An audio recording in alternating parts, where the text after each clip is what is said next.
जितना बड़ा ख्वाब होगा अगर मेहनत भी उतनी बड़ी होगी, कि जितना बड़ा तेरा ख्वाब होगा और मेहनत भी उतनी बड़ी होगी, तू देखना एक दिन मंजिल तेरे सामने खड़ी होगी। दोस्तों अगर शायद सुनकर आपको अच्छा वीडियो गई पे लाइक शेयर सब्सक्राइब कर देना। और तो टाइम वेस्ट नहीं करते, आज का हमारा चैप्टर नंबर 8 का पार्ट नंबर 3 स्टार्ट करते हैं यहाँ पर हमारे सक्सेस बैच के अंदर। उसके दोस्तों टाइम वेस्ट नहीं करते, दिखते हैं यहाँ पे देखो, जैसे कि मैंने आपको पिछले लेक्चर के अंदर बता दिया था कि मैं आपको नेक्स्ट लेक्चर के अंदर मैकेनिज्म ऑफ रेस्पिरेशन जो है ना, मैकेनिज्म ऑफ रेस्पिरेशन हमने टॉपिक स्टार्ट किया था, जिसके अंदर सिर्फ मैंने आपको इंट्रोडक्शन दे दिया था, जिसके अंदर क्या क्या टॉपिक है टोटल। ओके, तो उन टॉपिक को हम यहाँ पे डिटेल में स्टडी करेंगे। ओके देखो, फर्स्ट है हमारा ब्रीदिंग। अभी देखो ब्रीदिंग मतलब क्या होता है, ओके आपको पता होगा, नॉर्मल बात है, आपको पता होगा ब्रीदिंग के बारे में, पर इसके अंदर हम डिटेल में स्टडी करने वाले हैं। Okay, the physical process of gaseous exchange between atmosphere and lungs and the lungs is called as breathing. मतलब जो भी फिजिकल चेंज होते हैं ना आपके, मतलब एटमॉस्फेयर के अंदर जो भी फिजिकल चेंज होते हैं, मतलब जो भी चेंज होते हैं, ओके, तो उसके अंदर जो भी एक्सचेंज होता है आपके बॉडी के अंदर, जो भी गैसेस एक्सचेंज होते हैं, ओके, जैसे कि आपके एटमॉस्फेयर के अंदर जो भी गैसेस होती है वो आपके बॉडी के अंदर एक्सचेंज होते रहते हैं। दैट इज ऑक्सीजन इनटेक होता है और आपका कार्बन डाइऑक्साइड क्या होता है, आउट होता है, मतलब आपके बॉडी में से। Okay, that is called as, आपको उसे हम क्या बोलते हैं, ब्रीदिंग बोलते हैं। क्या बोलते हैं, ब्रीदिंग बोलते हैं। इट हैविंग टू इसके दो टाइप्स है। ओके देखो, फर्स्ट है आपका इंसर्शन है, सेकंड है आपका एक्सर्शन। ओके देखो, इंसर्शन का क्या होता है, जब भी हम एयर ऐसा अंदर खींचते हैं, मतलब ऐसा हम सांस लेते हैं, तो क्या होता है, जो भी हमारे डायफ्रागम जो होते हैं ना, वो कॉन्ट्रैक्ट हो जाते हैं और मूव अपवर्ड, वो क्या होता है, कॉन्ट्रैक्ट हो जाता है, ऐसा टाइट हो जाता है, और वो क्या होता है, मूव अपवर्ड हो जाता है। उसकी वजह से क्या होता है, हमारे जो रिब्स है, रिब्स ऐसे रिब्स है ना, ये ऐसे फूलते हैं और हमें मतलब हमारी जो चेस्ट है वो फूल जाती है। ओके, तो ये क्या हमारा rib cage move upward in forward, वो भी मूव हो जाता है upward. Okay, pressure in lungs decreases, air become rush in. Okay, pressure क्या हो जाता है, डिक्रीज होता है जब एयर हम रश, मतलब एयर हम छोड़ देते हैं। ओके देखो, एक्सर्शन के अंदर क्या होता है, जब हम दोस्तों एयर जब छोड़ते हैं, ओके, मतलब हम जब कार्बन डाइऑक्साइड छोड़ते हैं हमारे नाक से, मुंह से, कहीं से भी, ओके, तब क्या होता है, हमारे जो डायफ्रागम है वो क्या हो जाता है, वो आपका रिलैक्स हो जाता है, मूव अप हो जाता है। जब वो मूव अप हो जाता है तब हमारे जो चेस्ट है वो क्या हो जाती है, वो फिर से रिलैक्स मोड पे जाती है, मतलब क्या होता है, वो फिर से मतलब नॉर्मल शेप में आ जाती है। ओके ओके, तो ब्रीदिंग आउट होता है इसके अंदर। Okay, rib cage move down and inward, मतलब वो रिब केज क्या हो जाता है, वो मूव डाउन हो जाता है और क्या होता है, इनवर्ड हो जाता है। Okay, that is called as, मतलब ब्रीदिंग। ये ब्रीदिंग के दो टाइप है, मोस्ट इंपॉर्टेंट टाइप है हम ये। ओके दोस्तों, इसके अंदर जो टाइप मैंने अभी आपको बोला, इंसर्शन एक्सर्शन, इसको मैं थोड़ा सा इसको डिफरेंस बिटवीन करके एक अच्छे से यहाँ पे फॉर्मेट में लिख दे, क्योंकि आपको एग्जाम के वक्त कुछ प्रॉब्लम नहीं आना चाहिए। क्योंकि देखो, मैंने यहाँ पे एक्सप्लेन तो कर दिया, बट सभी स्टूडेंट ने लिखा होगा नोट्स, मतलब मैं बोलते वक्त लिखा होगा तो अच्छी बात है, नहीं लिखा होगा तो इसलिए तो मैंने यहाँ पे कर लिया आपके लिए। ओके, इंसर्शन और एक्सर्शन मतलब क्या होता है, the process in which air containing oxygen is called as insertion. मतलब जब हम एयर के थ्रू ऑक्सीजन इनटेक करते हैं, that is called as insertion. और जब हम एयर के थ्रू क्या करते हैं, कार्बन डाइऑक्साइड क्या करते हैं, आउटटेक करते हैं, दैट इज हमारे बॉडी से बाहर छोड़ते हैं, that is called as expiration. Okay, it is active process. ये क्या है, एक्टिव प्रोसेस है, और ये भी क्या है, पैसिव प्रोसेस है। क्या है, पैसिव। क्योंकि दोस्तों इसके अंदर क्या होता है, हम एक्टिव क्यों बोलते हैं इसे, क्योंकि हम जब एयर लेते, हम जब एयर हमारे मतलब O2 हम हमारे लंग्स के अंदर इंटेक करते हैं, तब क्या वो एक्टिवली कर रहे हैं ना, जो भी एयर सराउंडिंग के अंदर एटमॉस्फेयर में जो भी एयर है उसको हम एक्टिवली इंटेक कर रहे हैं। और हम आउटटेक कब करते हैं, जब हमारे बॉडी के अंदर, हमारे लंग्स के अंदर पूरा वो फुल हो जाता है, या फिर हमारे मतलब हमें जितना ऑक्सीजन चाहिए उतना हम खींच लेते हैं, तो वो क्या होता है, वो हमारे लंग्स के अंदर कुछ समय के लिए या फिर कुछ सेकंड्स के लिए स्टोर हो जाता है। उसके बाद हम उसे कार्बन डाइऑक्साइड जो भी है तो उसे बाहर छोड़ते हैं, ओके, आउट करते हैं हमारे लंग्स में से। ओके, तब वो जो प्रोसेस है उस प्रोसेस को हम क्या बोलते हैं, पैसिव प्रोसेस बोलते हैं, पैसिव प्रोसेस बोलते हैं। Okay, during inspiration the intercostal muscles contract pulling in ribs. Intercostal muscles क्या हो जाते हैं, वो कॉन्ट्रैक्ट हो जाता है, ओके, इन रिब्स के अंदर, मतलब ओके, रिब्स के अंदर ही। ओके देन ओके, स्ट्रीनियम आउटर क्या हो जाता है, स्ट्रीनियम क्या हो जाता है, आउटर हो जाता है। ओके देन दोस्तों, उसके बाद हमारा यहाँ पे टॉपिक आता है, देखो यहाँ पे। Okay, it is and passive. Okay, during inspiration intercostal muscles relax pulling the ribs and sternum inward। sternum क्या हो जाता है, इनवर्ड हो जाता है। दैट इज आपका डायफ्रागम की बात हो रही है यहाँ पे दोस्तों, ध्यान में रखना। During inspiration diaphragm contract and become almost flat, वो ऑलमोस्ट फ्लैट हो जाता है जब कॉन्ट्रैक्टिंग करते थे। ड्यूरिंग एक्सपायरेशन ओके क्या हो जाता है, रिलैक्सेशन बिकम इज शेप, मतलब वो फिर से उसके डोमेन शेप के अंदर आ जाता है दोस्तों। ओके, सेकंड हमारा क्या है, volume of thoracic cavities increases, volume of thoracic cavities decreases. Okay, in lungs expand there volume, lungs के थ्रू क्या हो जाता है, उनका वॉल्यूम एक्सपांड हो जाता है जब हम एयर इंटेक करते हैं, और जब हम उस एयर को छोड़ते हैं हमारे नाक से, मुंह से, तब क्या हो जाता है, वो एयर जो उनका वॉल्यूम क्या हो जाता है, डिक्रीज हो जाता है। ओके, लंग्स क्या होती है, कॉम्प्रेस होता है, वॉल्यूम डिक्रीज हो जाता है। एक्सटर्नल रेस्पिरेशन, दोस्तों एक्सटर्नल रेस्पिरेशन और इंटरनल रेस्पिरेशन होता है। तो एक्सटर्नल रेस्पिरेशन देखते हैं यहाँ पे, the exchange of gases in lungs is called as external respiration, gases exchange करते हैं हमारे लंग्स के through, that is called external respiration. Okay, the wall of alveoli are compressed in sequence, okay, epithelium resting on basement of a membrane. Similarly, wall of a capillary is surrounded the alveoli as also made up of sigmoidous epithelium resting of a basement membrane। दोस्तों अगर आपको ये point समझ में नहीं आएगा तो कोई बात नहीं, मैं आपको इस डायग्राम को समझाता हूँ।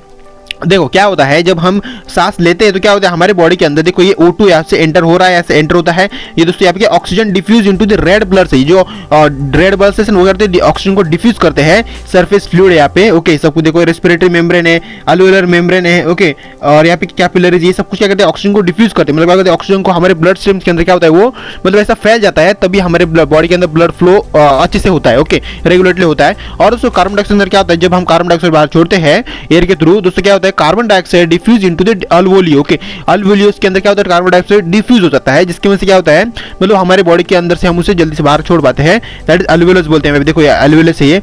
Okay, blood gases, blood goes to the pulmonary vein, जो ब्लड है वो क्या कहा जाता है पल्मोनरी वेन्स के अंदर जाता है, जो यहाँ पे फिल्टर हुआ ब्लड पल्मोनरी वेन्स के अंदर जाता है, और आगे हमारे ब्रेन को, हार्ट को, मतलब जो भी हमारे इंपॉर्टेंट किडनी हो गया सब कुछ उनको वो सर्कुलेट होता रहता है वो पे। ओके, तो ये इसका ऐसा प्रोसेस है। ओके, सेकंड दोस्तों हमारे देखो इंटरनल रेस्पिरेशन मतलब क्या होता है, during internal respiration gases CO2 and O2 is transported, मतलब इसके अंदर वही होता है CO2 और O2 का ट्रांसपोर्ट होता है, दैट इज एक्सचेंज होता रहता है। ओके, देखो इसके दो टाइप आती है, ट्रांसपोर्ट ऑफ ऑक्सीजन और दूसरा है हम देखते हैं नेक्स्ट स्लाइड के ऊपर। ओके, मतलब ट्रांसपोर्ट ऑफ कार्बन डाइऑक्साइड है नेक्स्ट टॉपिक हमारा। Okay, the 97% of O2 transport by haemoglobin Hb। Okay, where okay second हमारे यहाँ पे क्या है, where's as 3% of O2 in transported through the plasma, 3% जो ऑक्सीजन होता है वो हमारे प्लाज्मा के अंदर ट्रांसफर होता है, और 90% जो O2 होता है वो हमारे बॉडी के अंदर हीमोग्लोबिन में अंदर ट्रांसफर होता है। Okay, the absorb O2 combine with haemoglobin of RBC to form oxo haemoglobin, वो ऑक्सो हीमोग्लोबिन को क्या करते हैं फॉर्म करने का काम करते हैं RBC के थ्रू। ओके, मतलब O2 का कैसे कैसे यूज हमारे बॉडी के अंदर आपको पता चल रहा है पे। The transport of oxygen in connection between alveolar gas exchange and internal respiration performed by the transport of O2 dissolved in blood plasma and blood to the hemoglobin, मतलब ब्लड प्लाज्मा के थ्रू ब्लड हीमोग्लोबिन के अंदर वो सब कुछ वहाँ पे transfer होता रहता है हमारी बॉडी के अंदर। ओके, मतलब कितना इंपॉर्टेंट है O2 का हमारे बॉडी के अंदर आना, वो देख सकते हो आप, क्योंकि उसका सिर्फ हम सांस लेते आपको लगता है उसकी वजह से क्या था हमारा सिर्फ मतलब सांस लेते छोड़ते उसकी वजह से सिर्फ इतना ही वर्क है दोस्तों, इतना ही वर्क नहीं, इसकी वजह से हमारी पूरा बॉडी का जो भी सिस्टम है ना, पूरा बॉडी का मैकेनिज्म, ब्लड फ्लो का सब कुछ, मतलब हमारे हार्ट, हमारा ब्रेन, हमारी किडनी, जो भी इंपॉर्टेंट पार्ट हमारे बॉडी के जो भी रनिंग स्टेज में है, तो वो सभी रनिंग स्टेज क्यों है, क्योंकि हमारे O2 हमारे बॉडी के अंदर अभी आ रहा है जा रहा है, आ रहा है जा रहा है, मतलब O2 और आ रहा है और CO2 जा रहा है। ओके, इसकी वजह से सब कुछ हो रहा है दोस्तों। ओके, तो सेकंड हमारे का ट्रांसपोर्ट ऑफ कार्बन डाइऑक्साइड। अभी कार्बन डाइऑक्साइड मतलब क्या, इसके अंदर क्या होता है, there are 3 main means, there are मतलब इसका मीन क्या है दोस्तों। Okay, there are mean by which carbon dioxide is transported in blood stream, वो ब्लड स्ट्रीम के अंदर कार्बन डाइऑक्साइड ट्रांसफर होता है फ्रॉम किसकी वजह से होता है, peripheral tissues and back to the lungs, मतलब पेरिफेरल टिश्यू से बैक टू द लंग्स की तरह पास हो क्या जाता है वो ट्रांसफर होता रहता है। ओके, इसके अंदर क्या क्या होता है, इसके देखो डिजोल्व गैस होता है, गैस का डिजोल्व होता है इसके अंदर।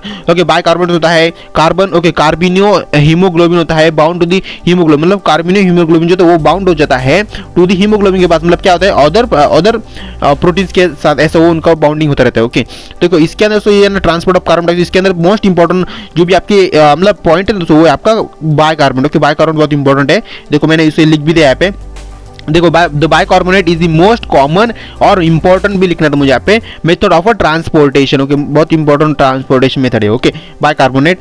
ओके, सेकंड दोस्तों हमारे यहाँ पे लास्ट टॉपिक हमारे यहाँ पे मैकेनिज्म ऑफ रेस्पिरेशन का, देखो हमारा सर्कुलर रेस्पिरेशन। सर्कुलर रेस्पिरेशन मतलब क्या होता है यहाँ पे, oxidation of a food in cells to releases energy in the form of ATP molecule is known as circular respiration. मतलब दोस्तों इसके अंदर होता है जो भी आपका ऑक्सीडेशन होता है ना, ऑक्सीडेशन इन फूड का, ओके, इन सेल रिलीजेस, जो भी ऑक्सीडेशन होता है आपके फूड का आपके बॉडी के अंदर, तो उसके अंदर जो भी उसका मतलब क्या होता है ऑक्सीडेशन होने के बाद क्या होता है, जो भी आपकी मतलब सेल्स है वो क्या करते हैं, रिलीज करते हैं एनर्जी रिलीज करते हैं, और इन फॉर्म ऑफ किसके फॉर्म में करता है, वो होता है आपका ATP form, that is adenine triphosphate बोलते हैं हम इसे। आपको पता भी होना चाहिए क्योंकि आपको 8-9 से पता होना चाहिए क्योंकि इसका मीनिंग क्या होता है।